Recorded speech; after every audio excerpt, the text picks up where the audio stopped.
What's up, guys? Hello and welcome. We are ready to do episode 6. That's right. Continuing the Is God Good series, part 3 of 4 here today.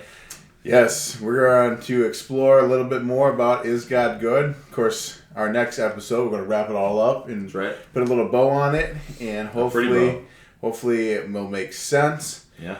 And but today we're going to explore a little bit more into it as far as what the human choice side of it is. Sure. So Yeah, we're in a new place.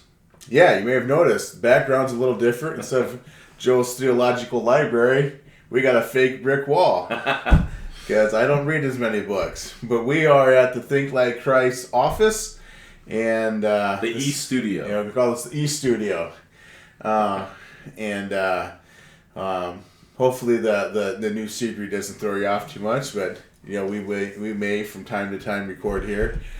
Depending on situations as things are going. So yeah, it's pretty good. Yeah, of course we record these ahead of time. Yeah. And about to have the men's conference here, the Think Like Christ Ministries men's conference tomorrow morning. So yeah, so it'll be exciting. Tomorrow being February 19th. 19th, yeah. So by the time you see this episode, just plan for February 18th of 2023, and you can come to next year's men's conference. Don't miss out. Don't miss out. I always check out, of course, thinklikechrist.org, and you can see when the next things are happening and whatnot. So be sure to do it. Yeah. And while you're at it, brainsandbibles.com. Okay, we'll give those out in here. All right. Well, let's bring along our podcast audience, the actual audio only people. Let me pop up our intro. Beep, boop, pop, pop, pop, beep. All right, here we go. 3, 2, 1. Welcome to Brains, Bibles, and Beyond, where we discuss theology and worldview apologetics with our budding theologians. I am Nate Day from Think Like Christ Ministries, and I'm here with our resident theologian, Joel Willoughby. Howdy with do. Brains and Bibles. That guy. Hey, if you'd like to find out a little more info about our ministries, you can always go to brainsandbibles.com for mine, and then thinklikechrist.org for Nate's over here. And you'll see all the upcoming going-ons of everything. Yes, and we are glad to have our budding theologians here to think along with us. If you find our content beneficial, please like and subscribe. Give us a 5-star review on whichever platform you listen. I think currently we are on a few of them. Spotify, Anchor, Google Podcasts, yep. and of course YouTube. Right. And more will be coming. More may already have come when you view this. So, if you had some kind of question or something for us, you can use the address podcast@thinklikechrist.org, and that would be any kind of a suggestion, question, or anything like that. And if we get enough Qs, we might even do like a little Q&A short to answer some things, or make even a whole other episode about something you may ask. Yeah.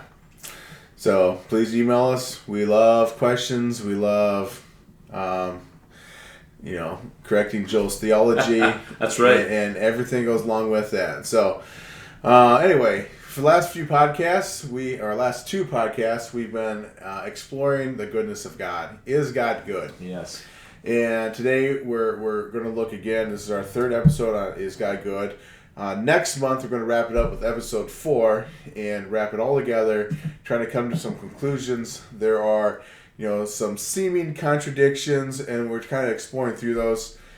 Today we are looking at the element of man's choices in this whole idea of God's goodness and evil existing, and where does that all fit together. So obviously we're not going to come to a conclusion yet, but we're just kind of exploring some known truths. Things like, God is good, God is powerful, we believe in the sovereignty of God, right? And yet evil and suffering and bad things still exist. How do all these fit together? How does that work? How can God be good and evil still be here? So right, let's go ahead and start talking about some of those attributes there. Yes. Now, so if you're a regular theology type person, you know all about the big three omnis: omnipotent, omnipresent, omniscient. But maybe if you're not quite there yet, let me help you out with that. Those are big three popular things that describe God, and I'll identify what we mean by that, and with the idea of God being good. So omnipotent, omni means all, and potent is like power, right? So omnipotent means he has all power. So you think, well, why is there evil and suffering? If he's all powerful, he can just stop it. That's interesting. Then you think, he's omnipresent. He's everywhere. So when there's evil and suffering, he's there with it. He's around it. And then omniscient, he's all-knowing. So he knows about it. He's aware. It's not like his back is turned and he's clueless as to what's going on. So he has power. He's there and he's aware. He's also wise. So it's not like he has a lack of knowledge or understanding or ability at all to stop evil and suffering. Yeah. So along with that, then God is also holy, and God is loving, and God is good. And how then that's the question. How can God be a holy God? How can God be a loving God? How can God be good and allow the evil and allow the suffering and allow the pain? How can God be faithful and allow all this? And the faithfulness of God, the consistency. God is always consistent, but yet, why? Why does sometimes it not appear that way? Why can God be a good God who loves me and allows all the evil around me and the pain and the suffering and all these bad things that can happen in each and every one of our lives? No one has been excluded from the suffering and the pain. So anyway, we're going to continue to look at that. We just want to kind of bring in the attributes of God a little bit more. Right. And we're just going to do a quick little recap of the last couple weeks and just kind of make sure, or last couple months, and make sure everybody's up to speed on what we've been discussing. So yeah, the big idea, the big tension that we have here is that God is good. That's one fact. Another fact is evil and suffering exists. And so that's what I like to call a seeming contradiction. It seems to contradict itself, but knowing that God is good, the Bible is perfect and is sufficient to give us all answers, we understand that there is a solution. So I want to help you find this solution biblically, accurately. So it's a couple foundational ideas here. How can God be all those things and suffering exist? Well, it's definitely something to consider. You don't want to just say, kind of sweep it under the rug and say, hey, well, we can just trust God. He's good, right? And move on and not actually think about it. Sure. I think it's good to think about it because I think in the end of it all, God is actually even more glorified. Yeah. When we really see who he is and understand these things. We always want to seek truth at all costs. You never want to turn off your brain when it comes to God and the Bible. Yeah. Because you want to love him with all of your mind. You're really engaging in things. And God can hold up to any level of scrutiny. Yeah, it's always okay to ask the tough questions. Yes, absolutely. So it's okay not to understand or know the answer, which is why we can study and look into it deeper. Right. Sometimes the answer is I don't know, and then therefore you study more and you pursue look that. and you try to figure out the correct answer. So, but it's always okay to ask questions. God does not mind questions. Absolutely. Sincere questions. Right. Yeah, you see that all over the Psalms, things like that. You have 65 books of the Bible where God's talking to us. In Psalms, we talk to God. And, David mainly, there's other psalmists there too, but has the raw emotion, just expresses themselves. And so you see how that is okay. God can handle that sort of thing. It's healthy as long as there is not a doubting, scoffing type question, that kind of thing. Yeah, sure. Questioning God versus right. asking God a question. Yeah. So there's certainly a difference. Let's go ahead and start recapping what good and evil is. And, yeah. So let me talk about good a little bit here. Now, we've already, if some of this you think, well, you need to explain that a little bit more, we'll just go back and listen to the other episodes. Because we do talk about it more, but just a quick little recap here on what good is. What is good? One big idea, we went through Genesis 1 and 2 in the very beginning there. We saw the word good mainly has the idea of like harmony. So as God created, each thing he created was in harmony with him. The other idea of good is just things are not harmful. They're not, nothing is evil or it has any kind of defect. There's no suffering, none of that sort of thing as well. So none of that. The standard of good, then, is objective, universal, and consistent. What we found out in the other couple episodes, is that God is that standard, Him alone. God is good. Yeah. What about evil, Nate? So with evil, a lot of times when we're asked to define evil, like if you were to stand up in front of a crowd and you say, hey, someone raise your hand, what is evil? And typically, the answers are all examples of evil. People will come up, well, a tornado wiping out a trailer park, or, getting in a car crash, or, a baby dying at childbirth, or, having to bury a son, or all kinds of examples, right? And what happens is we just get examples. And this evil is one of those things that's hard to define. Because it's not necessarily something itself. And one concept is that evil is actually the absence of good, but that's not quite correct or accurate. Because really, evil is the corruption or the perversion of something good.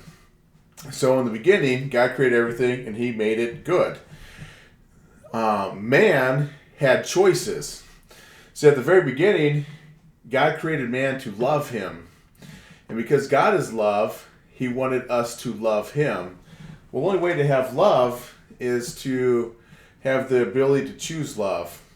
Because without man's ability to make a choice to love God, it'd just be coercion. It's not love if God makes us love Him. So God gave us choices. He gave us a choice to love Him or not to love Him. He gave us a choice to obey Him or not to obey Him. And at the beginning, there was, one rule. Right. Don't eat that tree. We had a choice. And we chose, as a human race, to eat of that tree. And, that's what brought evil into the world. So we made a choice as a human race, and that brought evil in. And from that, there was a corruption that happened. Everything was corrupted. Now our perspectives are changed. That sin and death came into the world, and so forth. And so, when we choose or prioritize something or someone above God, then that is evil. That's right. Yeah, it truly is. So then now, kind of getting to the more new material, is the idea of suffering itself. Okay, so there's evil and suffering. They usually are considered together. And because they tend to go together. Once there is evil, there is guaranteed to be suffering. It's just how it is. So, what is suffering? I just say, the pain and problems that result from evil. It's a part of the consequences. There is even more consequences to evil, but suffering is definitely a big part of that. Yeah. So, where does it come from? I'd narrow it down to just a few places. Really, the curse of original sin. That's Genesis 3, and that's what Nate was just talking about with eating of the fruit. And then there was these consequences. There's also the worldwide flood, a curse there. And I'd love to talk about the worldwide flood more in another episode, but we'll just leave it there for now. The earth was cursed, and there are results from that. Then also just the idea that once there is evil and then suffering from that, it's just this continuous, perpetual cycle of more evil and more suffering. And it just keeps going. We see it even generationally with families a lot of times. Just choices have consequences. Yeah, you got to remember, God did not author evil. When God got done creating the world, it was perfect. Right? We got done, and after He made Adam and Eve, He said, it is very good. That was what God made. We messed it up and brought sin, brought evil, brought suffering into the equation. So this was not God's creation that was evil. Right. I always think a good, helpful illustration of who authored, who really caused sin, evil, suffering, all that sort of thing. I think of even sunshine. You can consider this. The sun. That's what brings us light and heat physically. Brings us light and heat. So on the other side of the earth, as the earth, obviously, little science lesson here. The earth goes around the sun. The earth rotates, right? And so there's a part of the earth the sun is hitting.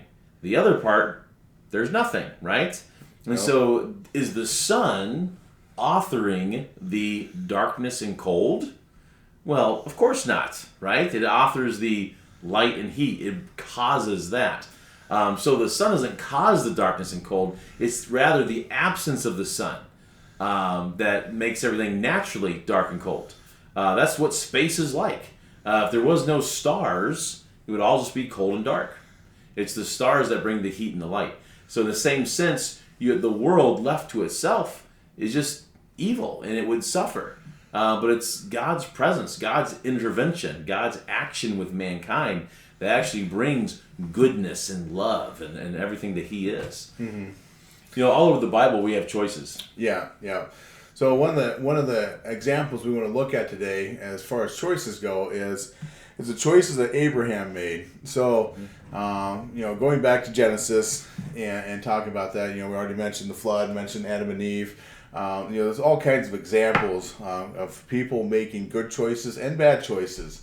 Certainly Adam and Eve made a choice to eat of the tree, but then they made a choice to believe that the coming Messiah was going to come and believe that God had a plan for redemption. You had Cain and Abel. Abel made a choice to worship God the way God said he wanted to be worshipped. Cain made a choice to not. And then he made the choice to kill his brother. Noah building the ark. Noah had the choice to obey God and build the ark, or a choice not to. He chose to obey. So there's good choices and there's bad choices. But we come to Abraham, and Joel's going to kind of pick this up here in Genesis 1. But basically, what it came down to was, Abram at the time, his name had not been changed yet, was called by God to leave where he was and go to what's going to become the promised land, right?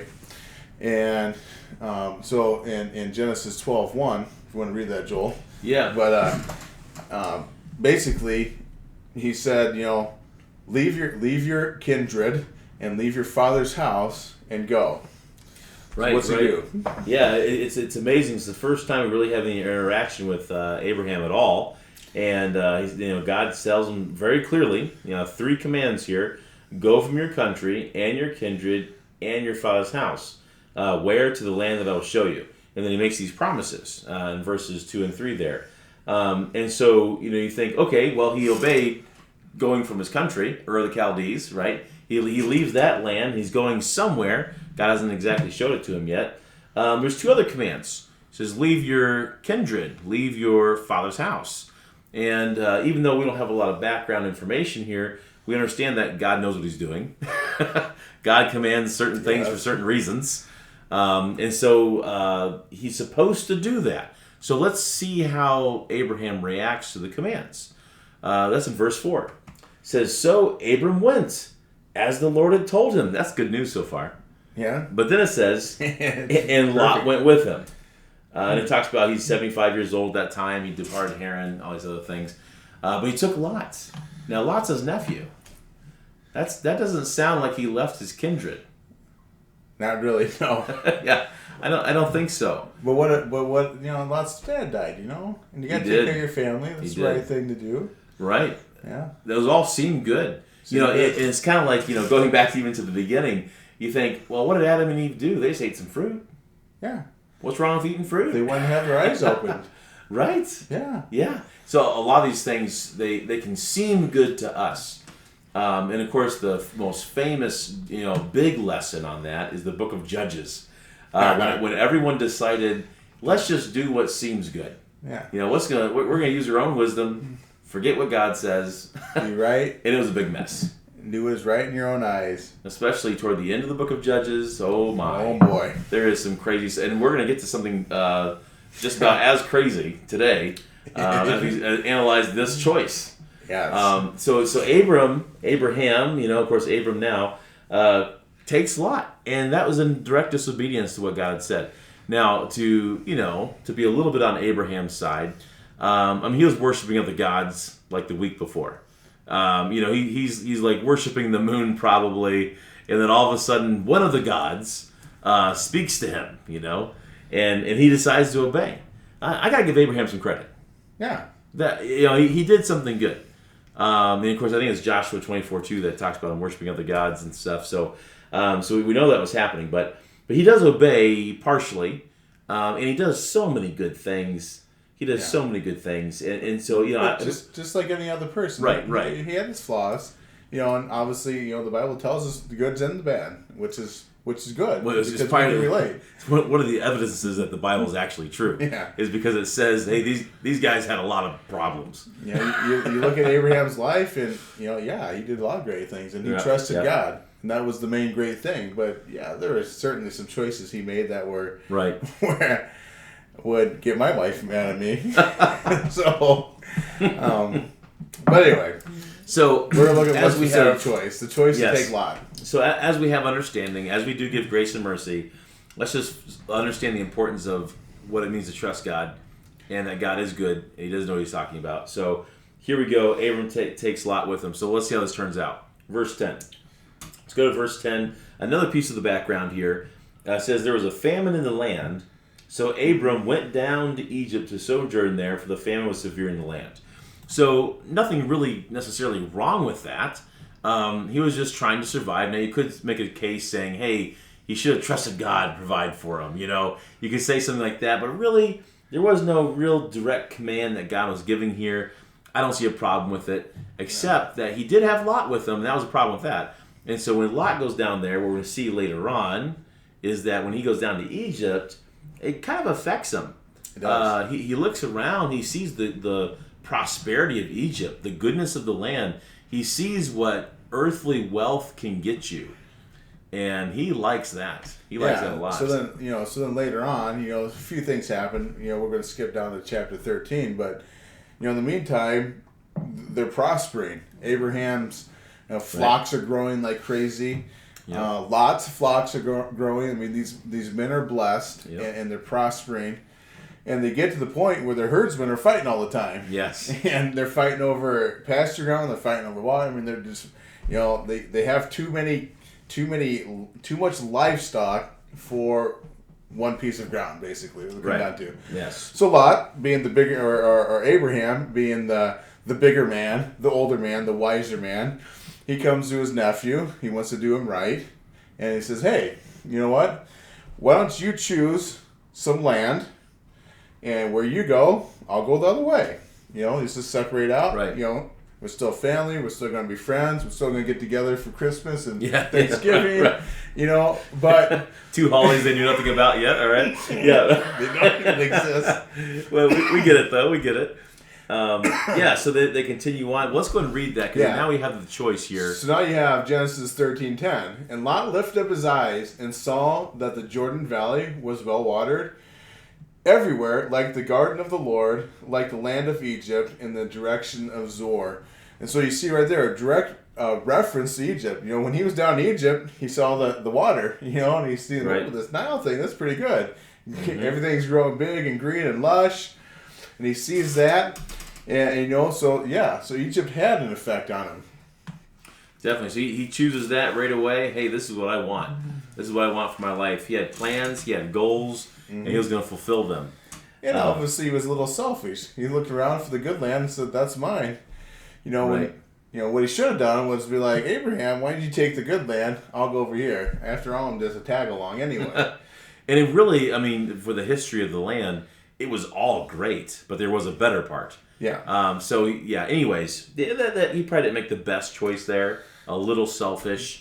But it just gets worse. Yeah. So he goes down and he settles in the plain with his tent faced towards Sodom, and Sodom got in his heart.